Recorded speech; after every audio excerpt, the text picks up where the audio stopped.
এক আমার অন্যরকম অনুভূতি। কিভাবে সৌদি আরবের দোকানে গরম গরম খবুজ ক্রেতাদের হাতে তুলে দেওয়া হয় আজকের ভিডিওতে তা আমরা দেখব। হ্যালো এভরিওয়ান, আসসালামু আলাইকুম, ওয়েলকাম মাই নিউ ভিডিও। তো আমি আর আমার সাদিক মিলে চলে যাচ্ছি আজকে গরম গরম খবুজ খাওয়ার জন্য। অনেকক্ষণ হাঁটাহাঁটির পর আমরা আমাদের কাঙ্ক্ষিত লক্ষ্যে পৌঁছে গেলাম। مشكلة فيديو يعني؟ لا شو ভিডিওর শুরুতে তাদের পারমিশন নিয়ে নিলাম। لا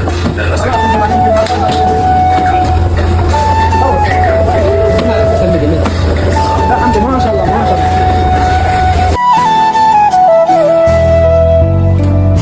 ما شاء الله দেন এরা কিভাবে রুটি বানাইতেছে। অবশেষে আমি তাদের রুটি বানানোর জায়গায় চলে এলাম। আমি একটা জিনিস দেখে অবাক হয়ে গেলাম, তাদের প্রত্যেকটা কাজের জিনিস তারা অনেক পরিষ্কার করে রাখে, যা মূলত আমাদের বাংলাদেশে দেখা যায় না। এবং তাদেরকে আমি প্রশ্ন করলাম যে আপনারা প্রতিদিন কত পিস রুটি তৈরি করেন, তো তারা আমাকে হিসাব দিল দৈনিক 5000 পিস রুটি তৈরি করে তারা। এটা হচ্ছে ওভেন, আর এই ওভেনের দ্বারা তারা ক্রেতাদের হাতে গরম গরম রুটি তুলে দেয়।